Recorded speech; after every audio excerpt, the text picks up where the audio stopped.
सर्वेभ्यः छात्रेभ्यः नमो नमः। Standard 4th subject Sanskrit lesson number 1 Sanskrit वर्ण परिचयः। भाषा की सबसे छोटी इकाई वर्ण है। वर्णों को मिलाकर शब्द और शब्दों को मिलाकर वाक्य बनते हैं। वर्णमाला में 13 स्वर, 33 व्यंजन और 2 अयोगवाह है। स्वराहा, पहले हम देखेंगे स्वर। स्वर किसे कहते हैं? स्वतंत्र रूप से बोले जाने वाले वर्ण स्वर है। उसके 2 प्रकार है, ह्रस्व स्वर और दीर्घ स्वर। पहले हम देखेंगे ह्रस्व स्वर। ह्रस्व स्वर का मतलब है जिनका उच्चारण करने के लिए हमें एक मात्रा का समय लगता है, मतलब कम समय लगता है, उसे बोला जाता है ह्रस्व स्वर। वो कौन से है? अ, ई, उ, रू, रू। आगे है दीर्घ स्वर। दीर्घ स्वर का मतलब है जिनका उच्चारण करने के लिए हमें 2 मात्राओं का समय लगता है, मतलब ज्यादा समय लगता है, उसे बोला जाता है दीर्घ स्वर। दीर्घ स्वर कौन से है? आ, ई, उ, ए, ऐ, ओ, औ।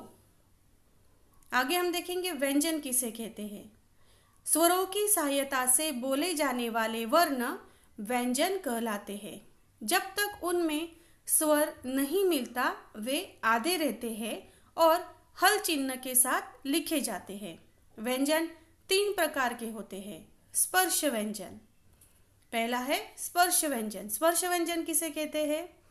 जिनका उच्चारण करते समय हमारी जिह्वा मुख के अनेक भागों को स्पर्श करती है, उन्हें बोला जाता है स्पर्श व्यंजन। स्पर्श व्यंजनों को 5 भागों में बांटा गया है। प्रत्येक वर्ग का नाम उसके प्रथम वर्ण के नाम पर रखा गया है। स्पर्श व्यंजन 25 है। आगे है अंतस्थ वर्ण। अंतस्थ वर्ण का मतलब है जो वर्ण स्वर और व्यंजन के बीच में आते हैं, उन्हें बोला जाता है अंतस्थ वर्ण। तीसरा है ऊष्म वर्ण। ऊष्म वर्ण का मतलब है जिनका उच्चारण करते समय हमारे मुख से वायु बाहर निकलती है, उसे बोला जाता है ऊष्म वर्ण। अभी स्पर्श व्यंजन कौन से वो देखेंगे। क वर्ग में है क, ख, ग, घ, ग। च वर्ग में है च, छ, ज, छ, न।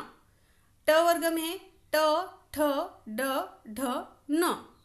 त वर्ग में है त, थ, द, ध, न। प वर्ग में है प, फ, ब, फ, म। ये सारे क्या है? क से लेकर म तक सारे स्पर्श व्यंजन है। अंतस्थ व्यंजन कौन से है? य, र, ल, व। और ऊष्म व्यंजन श, श, स, ह। आगे है अयोगवाह। स्वरों के बाद लगने वाले अनुस्वार और विसर्ग न तो स्वर होते हैं और न ही व्यंजन। इनका उच्चारण स्वतंत्र रूप से नहीं हो सकता। अनुस्वार में कौन से शब्द है? अंत, अंश आदि। और विसर्ग में कौन से है? अतः, प्रातः आदि। आगे हम देखेंगे जब व्यंजन में स्वर मिलते हैं तो व्यंजन के हल चिन्ह का लोप हो जाता है, मतलब वो निकल जाता है और उसमें स्वर की मात्रा लग जाती है। जैसे व्यंजन क में स्वर की अ मात्रा मिलाई जाती है तो स्वरयुक्त व्यंजन क्या बनता है? क। वैसे ही ख में आ की मात्रा मिलाई जाती है तो स्वरयुक्त व्यंजन बनता है खा। च में ह्रस्व ई की मात्रा मिलाई जाती है तो स्वरयुक्त व्यंजन बनता है ची। छ में दीर्घ ई की मात्रा मिलाई जाती है तो स्वरयुक्त व्यंजन बनता है छी। ट में ह्रस्व उ की मात्रा मिलाई जाती है तो स्वरयुक्त व्यंजन बनता है टू।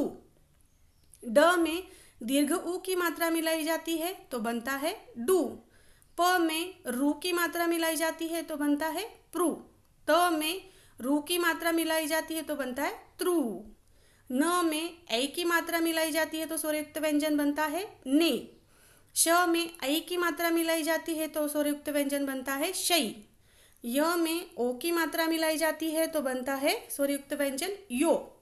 और ह में औ की मात्रा मिलाई जाती है तो स्वरयुक्त व्यंजन बनता है हऊ। तो अभी आपको समझ में आया होगा स्वर के 2 प्रकार है, ह्रस्व स्वर, दीर्घ स्वर और व्यंजन के 3 प्रकार है, स्पर्श व्यंजन, अंतस्थ व्यंजन और ऊष्म व्यंजन।